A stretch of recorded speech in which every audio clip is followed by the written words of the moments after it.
The Martinez household had always been a delicate ecosystem of unspoken tensions, but that Tuesday morning in October felt different. Elena stood at the kitchen window, her reflection a ghostly overlay against the suburban landscape of perfectly manicured lawns and identical beige houses. Her wedding ring felt heavy, a weight that no longer symbolized connection, but instead pressed against her skin like a reminder of something broken. Marco had left before dawn, another in a series of increasingly frequent business meetings that never quite added up. His briefcase sat by the door, meticulously packed, yet somehow lighter than it used to be. Elena knew the signs of a disintegrating marriage, had read about them in countless magazines and self-help books, but living them was an entirely different experience. She remembered their early years, the passion, the promise, the dreams they had carefully constructed together. Sophia had been their greatest joy, a brilliant girl who inherited her mother's fierce intelligence and her father's charming smile. But somewhere along the way, something had changed. The conversations became shorter, the touches more perfunctory, the silences longer and more loaded with unspoken accusations. Her fingers traced the edge of Marco's phone bill, tucked carelessly into a stack of mail. Numbers, dates, patterns. She had always been good at finding patterns.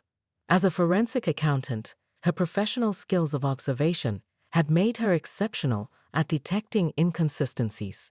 And now, those same skills were turning inward, dissecting the landscape of her own marriage. The phone records told a story Marco didn't want her to read.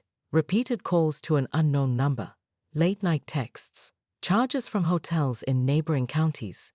Each detail was a small betrayal, a paper cut to the heart of their relationship.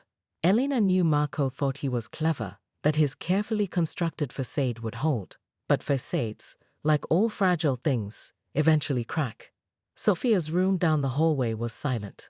At 16, her daughter had become increasingly withdrawn, a ghost drifting through their home.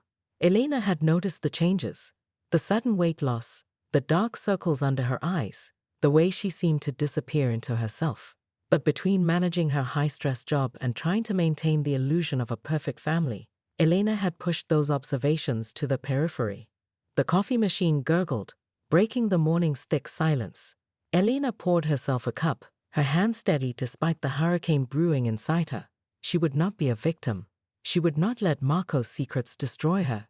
But as she took a sip of the bitter brew, she knew that something fundamental was about to change. Her phone buzzed. A text from an unknown number. Just 3 words that would become the first tremor in the earthquake, about to destroy everything she thought she knew. You should know. The unknown number's cryptic message burned in Elena's mind like a lit fuse. She spent the next hour meticulously preparing, her forensic accounting skills transforming into a surgical investigation of her husband's life. Marco's home office became her crime scene. Every drawer, every digital file a potential piece of evidence. The first significant discovery came from an external hard drive hidden behind a stack of tax documents. Elena's fingers moved with precision, each click revealing layers of deception. Photographs scrolled across the screen. Not just casual interactions, but intimate moments that stripped away 15 years of supposed marriage. Marco with Lucia Rodriguez, a woman whose existence Elena had previously been blind to. Lucia was everything Elena was not. Young, barely 30, with sun-kissed skin and the kind of yoga-toned body that seemed to defy gravity. Her social media profiles told a story of spontaneity and passion. Vacation photos in Tulum, weekend retreats, candid moments with her 7-year-old son Miguel. The boy looked nothing like Marco, and yet in every photograph, there was a familiarity that made Elena's stomach churn. The financial trail was equally damning. Elena cross-referenced credit card statements, hotel bookings, and unexplained cash withdrawals. Marco had been meticulous in his betrayal, but not perfect. Repeated charges to a boutique children's clothing store in San Jose. Weekend bookings at family-friendly resorts. Charges for theme park tickets.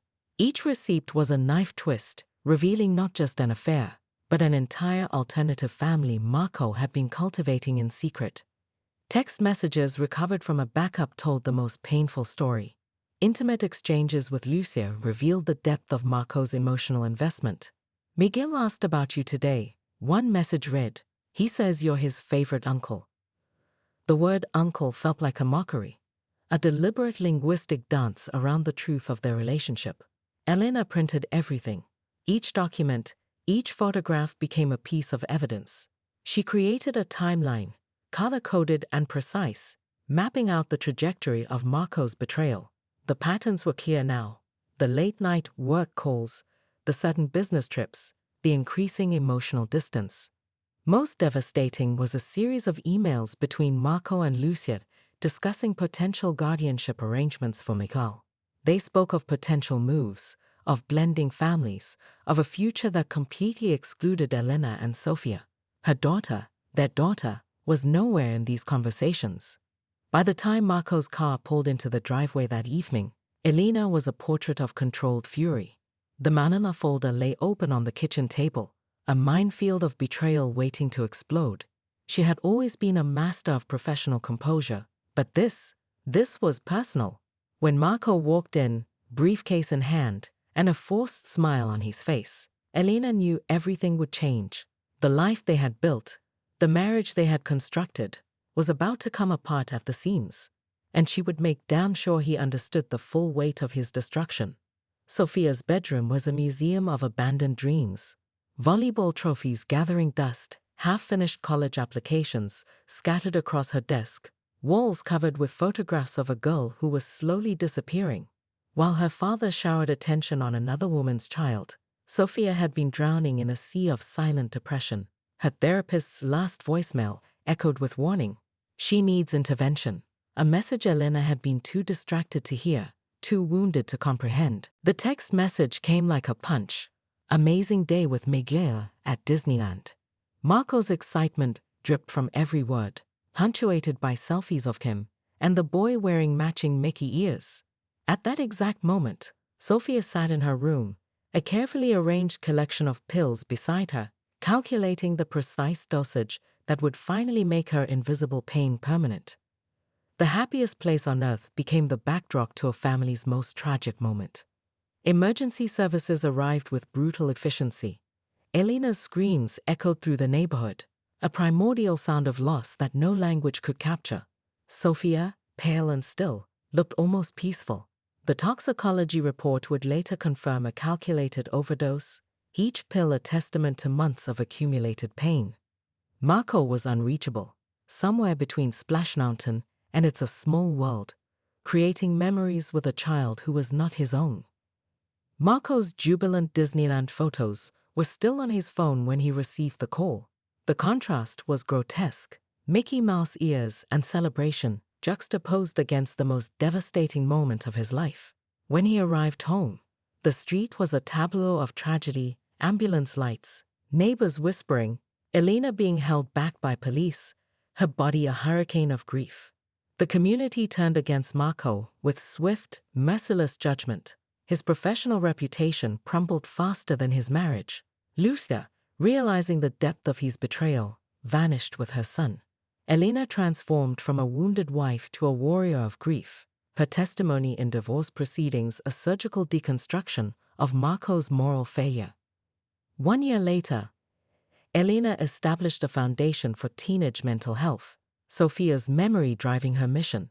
Marco lived in a small apartment, professionally and personally destroyed, haunted by the knowledge that his pursuit of a fantasy had cost him everything. The empty bedroom, the unfinished dreams, the silence, these became his permanent punishment. Asterisk, a fictional narrative exploring the devastating consequences of emotional betrayal and familial neglect. Asterisk,